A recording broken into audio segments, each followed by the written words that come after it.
Lectura del Nuevo Testamento, carta a Tito, capítulo 1.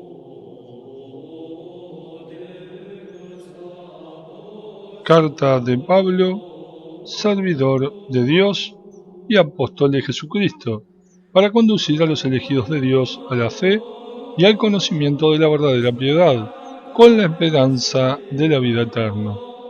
Esta vida ha sido prometida antes de todos los siglos por el Dios que no miente, y a su debido tiempo, Él manifestó su palabra, mediante la proclamación de un mensaje que me fue confiado por mandato de Dios, nuestro Salvador. A Tito, mi verdadero hijo en nuestra fe común, le deseo la gracia y la paz que proceden de Dios, el Padre, y de Cristo Jesús, nuestro Salvador. Te he dejado en Creta para que terminaras de organizarlo todo y establecieras presbíteros en cada ciudad de acuerdo con mis instrucciones. Todos ellos deben ser irreprochables, no haberse casado sino una sola vez y tener hijos creyentes, a los que no se puede acusar de mala conducta o rebeldía. Porque el que preside la comunidad, en su calidad de administrador de Dios, tiene que ser irreprochable. No debe ser arrogante, ni colérico, ni bebedor, ni pendenciero, ni ávido de ganancias deshonestas, sino hospitalario, amigo de hacer el bien, moderado, justo, piadoso, dueño de sí. También debe estar firmemente adherido a la enseñanza cierta, la que está conforme a la norma de la fe, para ser capaz de exhortar en la sana doctrina y refutar a los que la contradicen. Son muchos, en efecto, los espíritus rebeldes, los charlatanes y seductores, sobre todo entre los circuncisos. A esos es necesario taparles la boca, porque trastornan a familias enteras, enseñando lo que no se debe por una vil ganancia. Uno de ellos, su propio profeta, ha dicho: cretenses, eternos mentirosos, animales perversos, glotones y perezosos. Y esta afirmación es verdadera. Por eso, repréndelos severamente, para que permanezcan íntegros en la fe, en lugar de dar crédito a las fábulas judías y a los preceptos de personas que dan la espalda a la verdad. Todo es puro para los puros. En cambio, para los que están contaminados y para los incrédulos, nada es puro. Su espíritu y su conciencia están manchados. Ellos hacen profesión de conocer a Dios, pero con sus actos lo niegan. Son personas abominables, rebeldes, incapaces de cualquier obra buena. Palabra de Dios.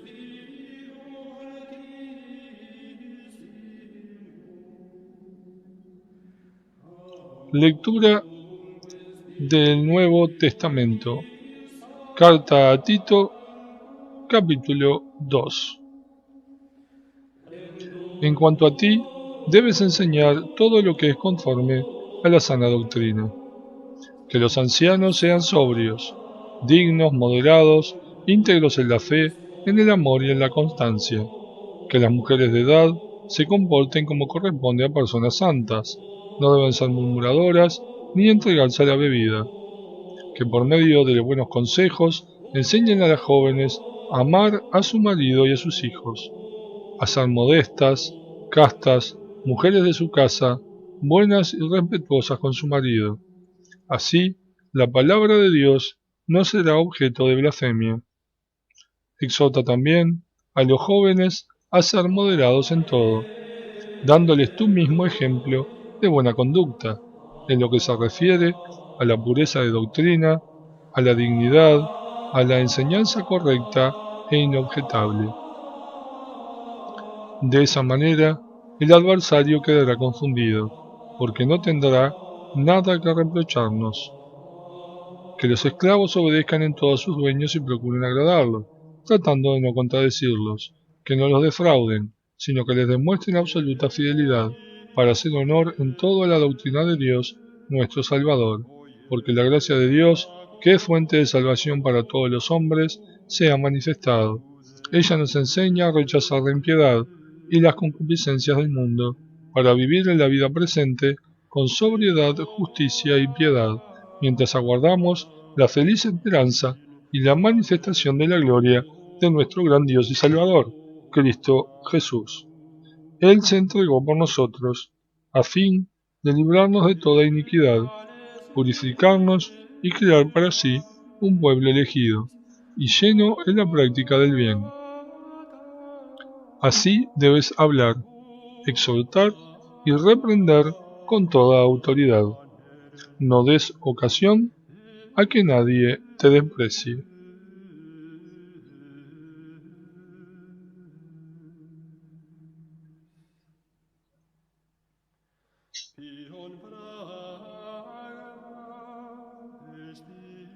Palabra de Dios. Te alabamos, Señor. Lectura del Nuevo Testamento, carta a Tito, capítulo 3.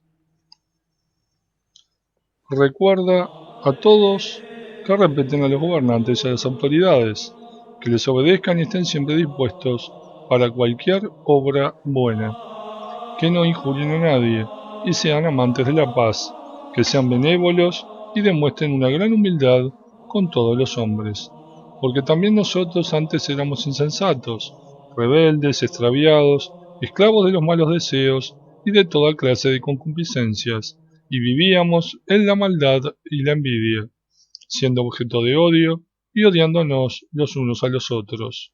Pero cuando se manifestó la bondad de Dios, nuestro Salvador, y su amor a los hombres, no por las obras de justicia que habíamos realizado, sino solamente por su misericordia, Él nos salvó, haciéndonos renacer por el bautismo y renovándonos por el Espíritu Santo, y derramó abundantemente ese Espíritu sobre nosotros, por medio de Jesucristo, nuestro Salvador, a fin de que, justificados por su gracia, seamos en esperanza herederos de la vida eterna. Esta es una doctrina digna de la fe, y quiero que en este punto seas categórico, para que aquellos que han puesto su fe en Dios procuren destacarse por sus buenas obras. Esto sí que es bueno y provechoso para los hombres. Evita, en cambio, las investigaciones insensatas, las genealogías, las polémicas y las controversias sobre la ley. Todo esto es inútil y vano. En cuanto a los que crean facciones, después de una primera y segunda advertencia, apártate de ellos. Ya sabes que son extraviados y pecadores que se condenan a sí mismos. Cuando te mande a Artemas o a Tíquico, trata de ir a mi encuentro en Nicópolis, porque es allí donde he decidido pasar el invierno. Toma todas las medidas necesarias para el viaje del abogado Zenas y de Apolo, a fin de que no le falte nada. Los nuestros deben aprender a destacarse por sus buenas obras, también en lo que se refiere a las necesidades de este mundo. De esa manera, su vida no será estéril. Recibe el saludo de todos los que están conmigo. Saluda a aquellos que nos aman en la fe. La gracia del Señor esté con todos ustedes. Palabra de Dios. Te alabamos, Señor. Lectura del Nuevo Testamento. Carta a Filemón. Pablo, prisionero de Cristo Jesús, y el hermano Timoteo, te saludamos a ti, Filemón, nuestro querido amigo y colaborador, y a la iglesia que se reúne en tu casa, así como también a la hermana Apia y a nuestro compañero de lucha, Arquipo. Llegue a ustedes La gracia y la paz que proceden de Dios, nuestro Padre y del Señor Jesucristo. No dejo de dar gracias a Dios siempre que me acuerdo de ti en mis oraciones, porque he oído hablar del amor y de la fe que manifiestas hacia el Señor Jesús y en favor de todos los santos. Que tu participación en nuestra fe común te lleve al perfecto conocimiento de todo el bien que ustedes poseen por la unión con Cristo. Por mi parte, yo he experimentado una gran alegría y me he sentido reconfortado por tu amor, viendo como tú, querido hermano, aliviabas las necesidades de los santos. Por eso, aunque tengo absoluta libertad en Cristo para ordenarte lo que debes hacer, prefiero suplicarte en nombre del amor. Yo, Pablo, ya anciano y ahora prisionero a causa de Cristo Jesús, te suplico en favor de mi hijo Onésimo, al que engendré en la prisión. Antes, él no te prestó ninguna utilidad, pero ahora te será muy útil, como lo es para mí. Te lo envío como si fuera yo mismo. Con gusto lo hubiera retenido a mi lado, para que me sirviera en tu nombre mientras estoy prisionero a causa del Evangelio. Pero no he querido realizar nada sin tu consentimiento, para que el beneficio que me haces no sea forzado, sino voluntario. Tal vez él se apartó de ti por un instante, a fin de que lo recupere para siempre, no ya como un esclavo, sino como algo mucho mejor, como un hermano querido. Si es tan querido para mí, cuánto más lo será para ti, que estás unido a él por lazos humanos y en el Señor. Por eso, si me consideras un amigo, recíbelo como a mí mismo. Y si él te ha hecho algún daño o te debe algo, anótalo a mi cuenta. Lo pagaré yo, Pablo, que firmo esta carta de mi puño y letra. No quiero recordarte que tú también eres mi deudor, y la deuda eres tú mismo. Sí, hermano, préstame ese servicio por amor al Señor, y tranquiliza mi corazón en Cristo. Te escribo confiando plenamente en tu docilidad y sabiendo que tú harás más todavía de lo que yo te pido. Prepárame también un lugar donde alojarme, porque espero que por las oraciones de ustedes se les concederá la gracia de que yo vaya a verlos. Te saluda Epafras, mi compañero de prisión en Cristo Jesús, así como también Marcos, Aristarco, Demas y Lucas, mis colaboradores.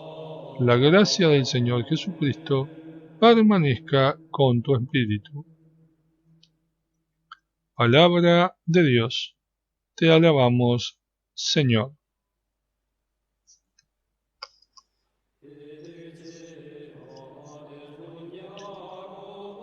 Lectura del Nuevo Testamento.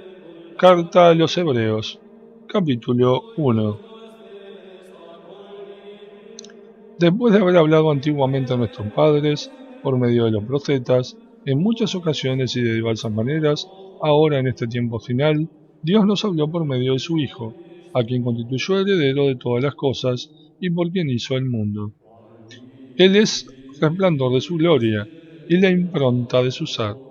Él sostiene el universo con su palabra poderosa, y después de realizar la purificación de los pecados, se sentó a la derecha del trono de Dios en lo más alto del cielo.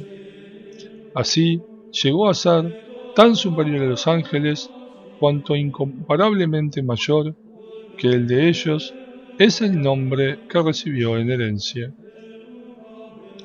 ¿Acaso dijo Dios alguna vez a un ángel: Tú eres mi hijo, yo te he engendrado hoy?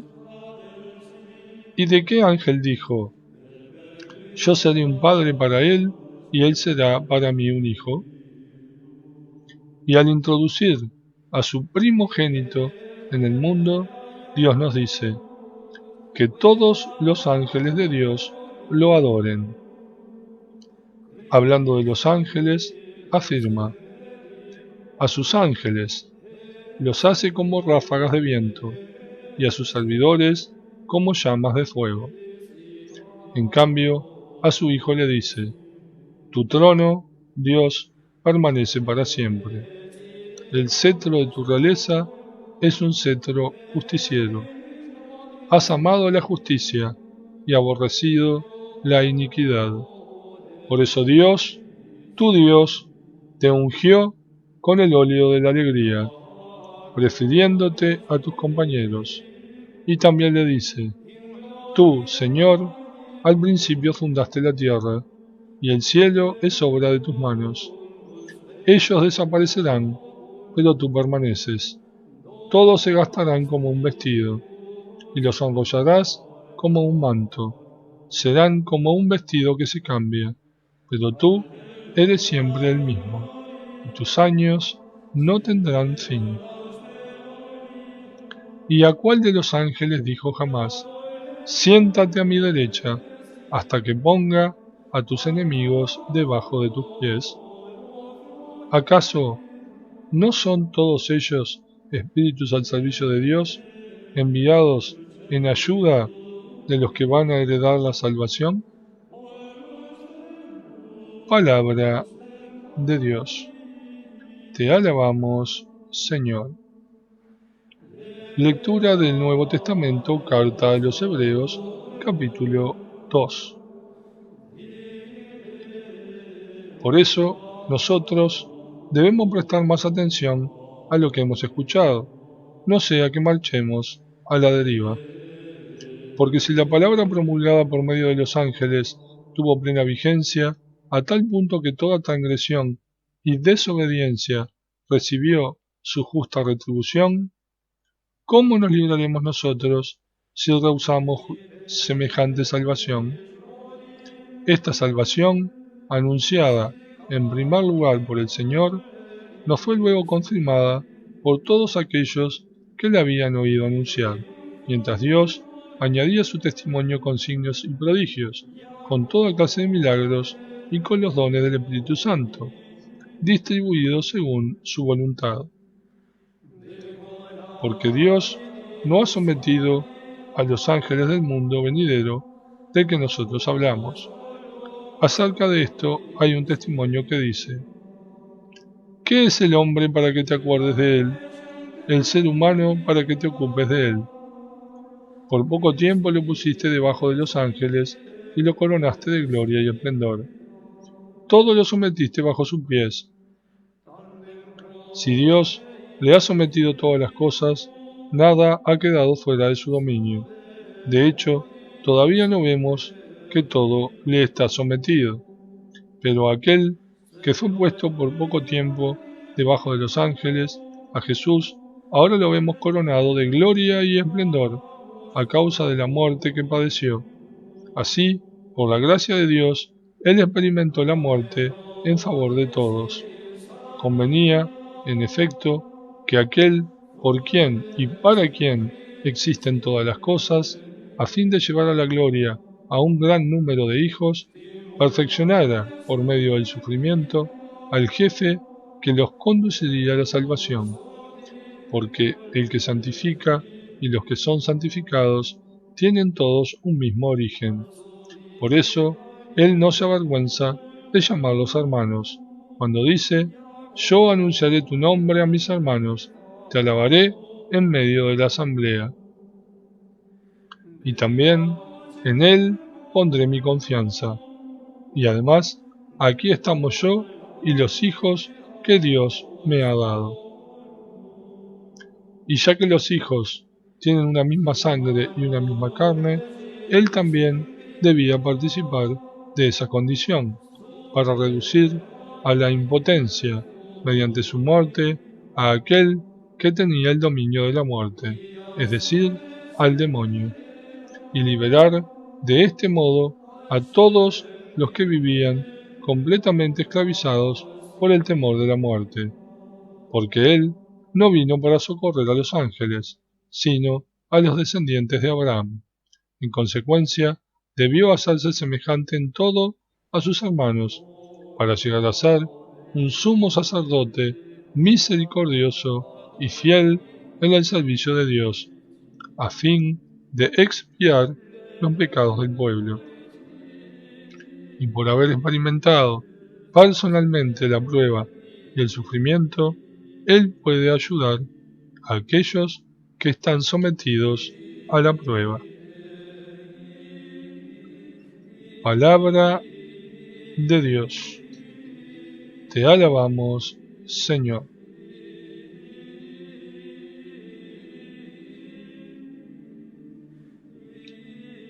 Lectura del Nuevo Testamento. Carta a los Hebreos, capítulo 3. Por lo tanto, hermanos, ustedes que han sido santificados y participan de un mismo llamado celestial, piensen en Jesús, el apóstol y sumo sacerdote de la fe que profesamos. Él es fiel a Dios, que lo constituyó como tal, así como también lo fue Moisés en toda la casa de Dios, porque él fue considerado digno de una gloria superior a la de Moisés, en la misma medida en que la dignidad del constructor es superior a la de la casa, porque toda casa tiene su constructor, y el constructor de todas las cosas es Dios. Moisés fue fiel en toda su casa, en calidad de servidor, para dar testimonio de lo que debía anunciarse, mientras que Cristo fue fiel en calidad de hijo, como jefe de la casa de Dios. Y esa casa somos nosotros, con tal que conservemos la seguridad y la esperanza de la que nos gloriamos. Por lo tanto, como dice el Espíritu Santo, si hoy escuchan su voz, no endurezcan su corazón como en el tiempo de la rebelión, el día de la tentación en el desierto, cuando sus padres me tentaron poniéndome a prueba, aunque habían visto mis obras durante 40 años. Por eso me irrité contra aquella generación, y dije, su corazón está siempre extraviado, y no han conocido mis caminos. Entonces entrarán en mi reposo. Tengan cuidado, hermanos, no sea que alguno de ustedes tenga un corazón tan malo que se aparte del Dios viviente por su incredulidad. Antes bien, anímense mutuamente cada día mientras dure este hoy, a fin de que nadie se endurezca, seducido por el pecado. Porque hemos llegado a ser partícipes de Cristo, con tal que mantengamos firmemente hasta el fin nuestra actitud inicial. Cuando la Escritura dice, si hoy escuchan su voz, no endurezcan su corazón como en el tiempo de la rebelión. ¿Quiénes son los que se rebelaron después de haberlo escuchado? ¿No son todos aquellos que salieron de Egipto conducidos por Moisés? ¿Y contra quiénes se irritó Dios durante 40 años? ¿No fue contra los que habían pecado y cuyos cadáveres quedaron tendidos en el desierto? ¿Y a quiénes juró Dios que no entrarían en su reposo, sino a los mismos que le habían desobedecido?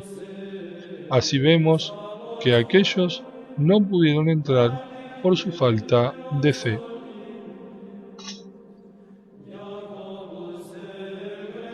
Palabra de Dios. Te alabamos, Señor. Lectura del Nuevo Testamento, carta a los Hebreos, capítulo 4. Temamos entonces, mientras permanece en vigor la promesa de entrar en el reposo de Dios, no sea que alguno de ustedes se vea excluido.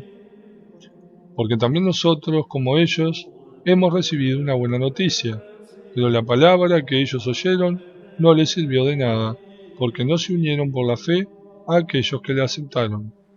Nosotros, en cambio, los que hemos creído, vamos hacia aquel reposo del cual se dijo, entonces juré en mi indignación, jamás entrarán en mi reposo.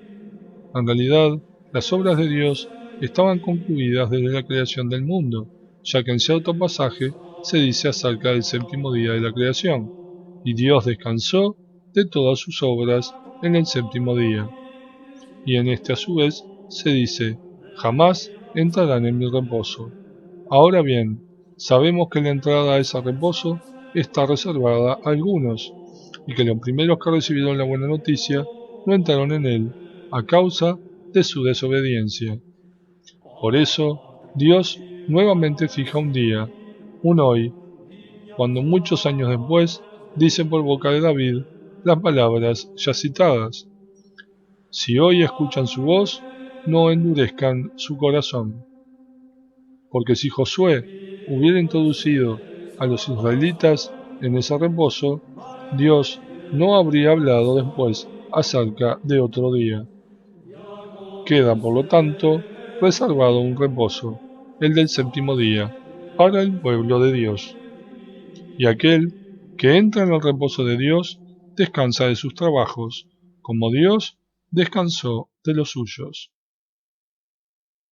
Esforcémonos, entonces, por entrar en ese reposo, a fin de que nadie caiga imitando aquel ejemplo de desobediencia, porque la palabra de Dios es viva y eficaz, y más cortante que cualquier espada de doble filo. Ella penetra hasta la raíz del alma y del espíritu, de las articulaciones y de la médula, y discierne los pensamientos y las intenciones del corazón. Ninguna cosa creada escapa a su vista, sino que todo está desnudo y descubierto a los ojos de aquel a quien debemos rendir cuentas. Y ya que tenemos en Jesús, el Hijo de Dios, un sumo sacerdote insigne que penetró en el cielo, permanezcamos firmes en la confesión de nuestra fe, porque no tenemos un sumo sacerdote incapaz de compadecerse de nuestras debilidades. Al contrario, él fue sometido a las mismas pruebas que nosotros, a excepción del pecado. Vayamos entonces confiadamente al trono de la gracia, a fin de obtener misericordia y alcanzar la gracia de un auxilio oportuno. Palabra de Dios. Te alabamos, Señor.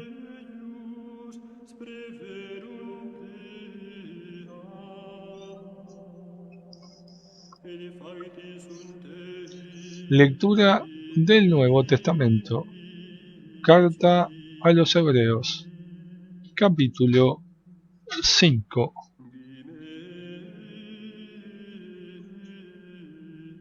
Todo sumo sacerdote es tomado entre los hombres, y puesto para intervenir en favor de los hombres en todo aquello que se refiere al servicio de Dios, a fin de ofrecer dones y sacrificios por los pecados. Él puede mostrarse indulgente con los que pecan por ignorancia y con los descarriados, porque él mismo está sujeto a la debilidad humana. Por eso debe ofrecer sacrificios, no solamente por los pecados del pueblo, sino también por los propios pecados. Y nadie se arroga a esta dignidad, sino es llamado por Dios, como lo fue Aarón. Por eso, Cristo no se atribuyó a sí mismo la gloria de ser sumo sacerdote, sino que la recibió de aquel que le dijo: Tú eres mi hijo, yo te he engendrado hoy. Como también dice en otro lugar: Tú eres sacerdote para siempre, según el orden de Melquisedec. Él dirigió durante su vida terrena súplicas y plegarias, con fuertes gritos y lágrimas, a aquel que podía salvarlo de la muerte, y fue escuchado por su humilde sumisión. Y aunque era hijo de Dios, aprendió, por medio de sus propios sufrimientos, qué significa obedecer. De este modo, él alcanzó la perfección y llegó a ser causa de salvación eterna para todos los que le obedecen, porque Dios lo proclamó sumo sacerdote según el orden de Melquisedec. Sobre esto tendríamos que decir muchas cosas, pero es difícil explicárselas, porque ustedes son lentos para comprender. Aunque ya es tiempo de que sean maestros, ustedes necesitan que se les enseñen nuevamente los rudimentos de la palabra de Dios. Han vuelto a tener necesidad de leche en lugar de comida sólida. Ahora bien, el que se alimenta de leche no puede entender la doctrina de la justicia, porque no es más que un niño. El alimento sólido es propio de los adultos, de aquellos que por la práctica tienen la sensibilidad adiestrada para discernir entre el bien y el mal. Palabra de Dios. Te alabamos, Señor. Lectura del Nuevo Testamento. Carta a los Hebreos. Capítulo 6. Por eso, dejando a un lado la enseñanza elemental sobre Cristo, vayamos a lo más perfecto, sin volver otra vez sobre las verdades fundamentales, como el arrepentimiento por las obras que llevan a la muerte y la fe en Dios, la instrucción sobre los bautismos y la imposición de las manos, la resurrección de los muertos y el juicio eterno. Esto es lo que vamos a hacer, si Dios lo permite, porque a los que una vez fueron iluminados y gustaron el don celestial, a los que participaron del Espíritu Santo y saborearon la buena palabra de Dios y las maravillas del mundo venidero, y a pesar de todo recayeron, es imposible renovarlos otra vez elevándolos a la conversión, ya que ellos por su cuenta vuelven a crucificar al Hijo de Dios y lo exponen a la burla de todos. Cuando la tierra es regada por abundantes lluvias y produce una buena vegetación para los que la cultivan, recibe de Dios su parte de bendición. Pero si no produce más que espinas y abrojos, no tiene ningún valor. Su maldición está próxima y terminará por ser quemada. Queridos hermanos, aunque nos hayamos expresado de este modo, estamos convencidos de que ustedes se encuentran en la condición mejor, la que conduce a la salvación, porque Dios no es injusto por olvidarse de lo que ustedes han hecho y del amor que tienen por su nombre, ese amor demostrado en el servicio que han prestado y siguen prestando a los santos. Solamente deseamos que cada uno muestre siempre el mismo celo para asegurar el cumplimiento de su esperanza. Así, en lugar de dejarse estar perezosamente, imitarán el ejemplo de aquellos que por la fe y la paciencia heredan las promesas.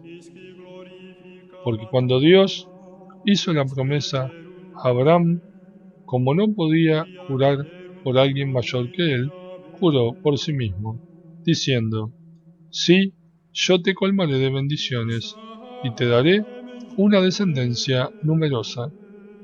Y por su paciencia, Abraham vio la realización de esta promesa. Los hombres acostumbran a jurar por algo más grande que ellos, y lo que se confirma con un juramento queda fuera de toda discusión. Por eso Dios, queriendo dar a los herederos de la promesa una prueba más clara de su decisión, era irrevocable, la garantizó con un juramento. De esa manera, hay dos realidades irrevocables, la promesa y el juramento, en las que Dios no puede engañarnos. Y gracias a ellas, nosotros, los que acudimos a Él, nos sentimos poderosamente estimulados a aferrarnos a la esperanza que se nos ofrece. Esta esperanza que nosotros tenemos es como un ancla del alma, sólida y firme, que penetra más allá del velo. Allí mismo, donde Jesús entró por nosotros como precursor, convertido en sumo sacerdote para siempre, según el orden de Melquisedec. Palabra de Dios. Te alabamos, Señor.